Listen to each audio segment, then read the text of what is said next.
Notre secours est dans le nom du Seigneur qui a fait le ciel et la terre. Vous savez, ça prend du temps de prendre le pouvoir et de faire des réformes. Jéhou, il a besoin d'au moins 2 ou 3 chapitres. Le massacre continue. Deuxième livre des rois, chapitre 10.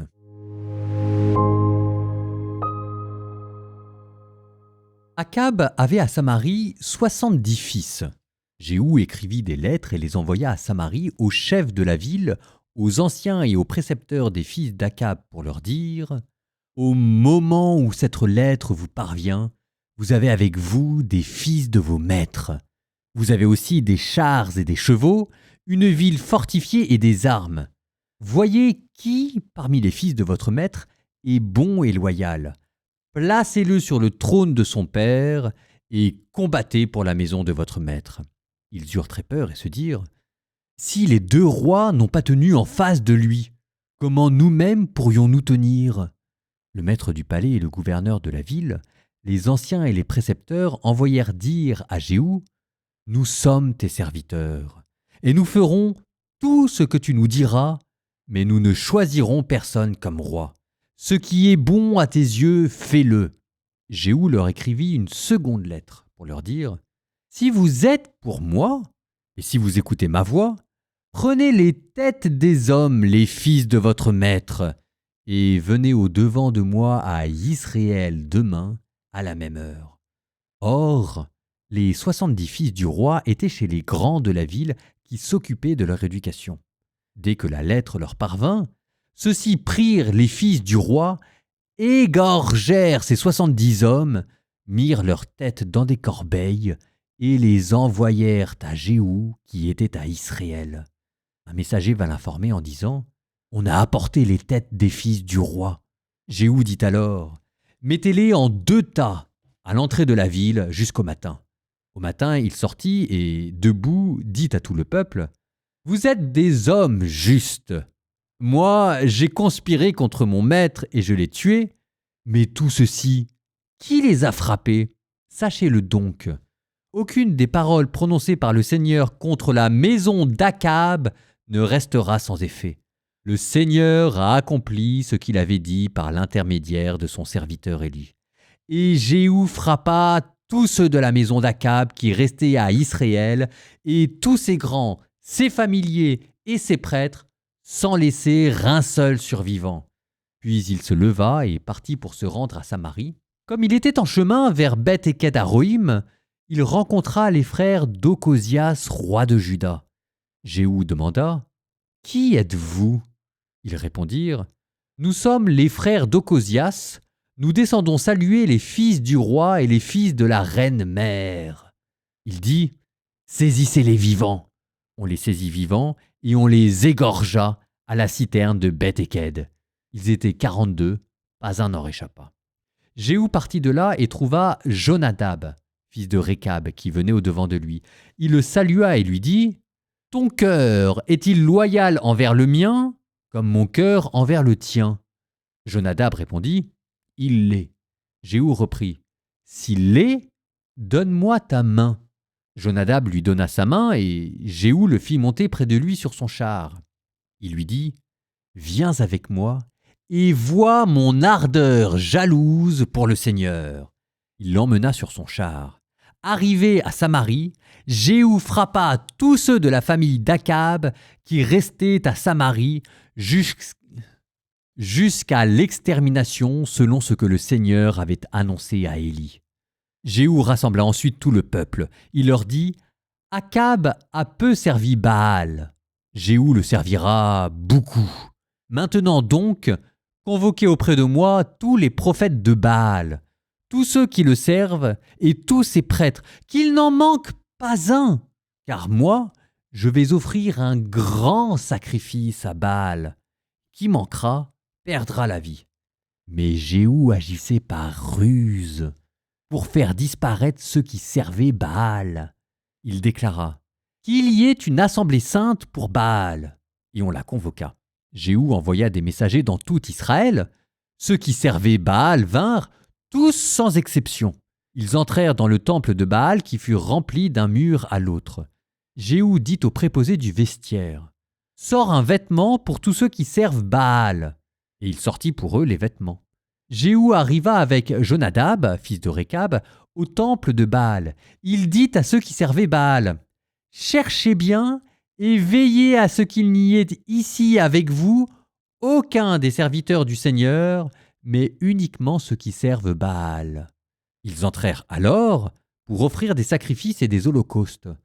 Jéhou avait placé au dehors 80 de ses hommes en leur disant « Quiconque laissera échapper un seul des hommes que je mets, moi, entre vos mains, sa vie répondra pour sa vie. » On acheva d'offrir l'holocauste. Puis Jéhou dit aux gardes et aux écuyers « Entrez et frappez-les, que personne ne sorte. » Les gardes et les écuyers les frappèrent du tranchant de l'épée. Après les avoir jetés dehors, les gardes et les écuyers revinrent dans la ville au temple de Baal. Ils sortirent la stèle du temple de Baal et la brûlèrent.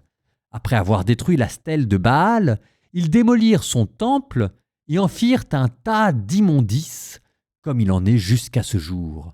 Jéhou extirpa Baal du milieu d'Israël.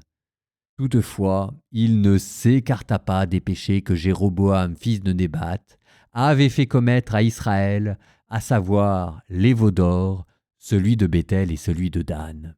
Le Seigneur dit à Jéhou, « Parce que tu as bien agi, en faisant ce qui est droit à mes yeux, parce que tu as traité la maison d'Akab selon tout ce que j'avais dans le cœur, tes fils, jusqu'à la 4e génération, s'assiéront sur le trône d'Israël. » Mais Jéhou ne s'appliqua pas à marcher de tout son cœur dans la loi du Seigneur, le Dieu d'Israël.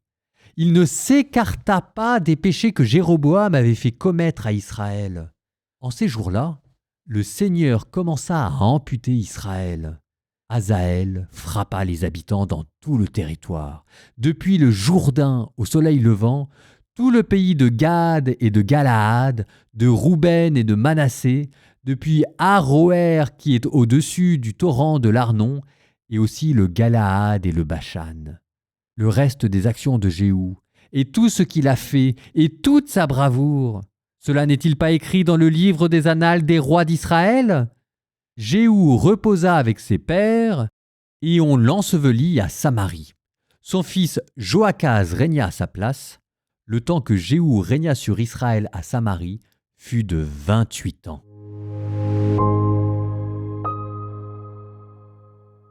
Est-ce qu'on n'en profiterait pas pour faire un petit récap de l'histoire d'Israël ? Parce que là, on arrive bientôt à la fin, donc ça vous permettra peut-être d'avoir à nouveau la vision d'ensemble. Salomon avait fait n'importe quoi avec la corvée, et son fils Roboam avait encore accentué le trait. Jéroboam fait scission, le rebelle, instaure le temple de Dan de Béthel, met des veaux d'or dedans. Le pays d'Israël, qui a fait scission avec les 10 tribus du Nord, s'enfonce alors dans une période d'anarchie, et c'est Omri, le général en chef de l'armée, qui prend le pouvoir, qui fonde la dynastie des Omrides, la grande dynastie du Nord, avec son fils Akab, et puis ensuite Ocosias et Joram. Ce Joram que Jéhou vient de tuer. Tout le monde suit bien ? Ok, maintenant je replante les personnages secondaires. D'abord, Jézabel, la princesse cananéenne qui s'était mariée avec le roi Akab, qui avait importé le culte de Baal. Ensuite, il y a Athalie, la sœur de Joram et d'Ocosias, qui a été mentionnée juste en passant, mais dont on entendra parler au prochain épisode. Et puis, en parlant d'Ocosias, il y a eu 2 Ocosias, en fait, si vous regardez bien. Vous avez eu Ocosias, ce roi d'Israël, le fils d'Akab et le frère de Joram, et vous avez ensuite un autre Ocosias dans le sud, roi de Juda. Cet Ocosias, roi de Juda, c'est celui que Jéhou a tué à l'épisode précédent. À ne pas confondre avec Ocosias, l'ancien roi d'Israël. Et toujours cet Ocosias, roi de Juda, qui donc a été tué à l'épisode précédent, ce sont ses frères que aujourd'hui Jéhou vient de tuer. Alors maintenant on se dit, comment ça se fait qu'il y a eu 2 Ocosias, un au nord et un au sud ? La réponse, c'est qu'ils étaient oncles et neveux. Et c'est là où je ressors mon Athalie. Alors, si jamais vous êtes perdu, c'est normal. C'est fait pour que vous soyez perdu. Ça veut simplement dire que le royaume du Nord et le royaume du Sud étaient complètement confondus à cette époque-là. Je reprends. Athalie, la sœur de Joram et d'Ocosias, roi d'Israël au Nord, avait été envoyée dans le Sud pour se marier au roi de Juda, justement pour imbriquer totalement les 2 royaumes. Et Athalie avait eu un fils qu'elle avait appelé Ocosias en souvenir de son frère roi du Nord. Et c'est cet Ocosias-là qui est devenu roi de Juda, que Jéhou a tué l'épisode précédent et dont il tue les frères aujourd'hui. Et donc de tout ça, vous retenez quoi? Eh ben vous retenez que tout est tellement confus, etc., que à la manière d'une branche ou d'une blessure qui va pas bien, Jéhou est obligé d'amputer. C'est ça, ce massacre. Il faut qu'il ampute la dynastie au nord et il faut qu'il ampute la cour royale au sud pour qu'on puisse repartir à zéro sur des bonnes bases. D'où les massacres. En fait, il n'avait pas vraiment le choix. La situation était totalement gangrénée et au nord et au sud. Ah ça non, on pourra pas dire que Jéhou y fasse dans la dentelle. C'est une véritable purge. Vous compterez, il y en a 7 au total. Je vous les redonne. Il y avait Joram, roi d'Israël, que Jéhou a fait tuer à Israël. Ocosias, roi de Juda.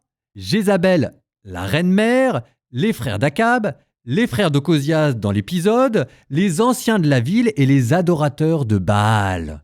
Vous compterez, ça fait 7. La plénitude de la colère divine, la coupe est débordante. Alors, je comprends l'ardeur de la colère, mais je ne peux pas m'empêcher d'être un peu perturbé par cette série de massacres. Peut-être que Dieu n'en demandait pas tant. Israël finira dans la mémoire collective biblique par être associé à un lieu de massacre disproportionné. Quoi qu'il en soit, Jéhou est le seul roi d'Israël à avoir été consacré roi par un prophète. Il est aussi le seul roi de la Bible tout court devant qui on étendra des manteaux quand il viendra prendre le pouvoir. Deuxième livre des rois, chapitre 9, verset 13. Aussitôt ils prirent chacun leur manteau, qu'ils mirent sous Jéhou en haut des marches. Ils sonnèrent de la trompette et dirent « Jéhou est roi ».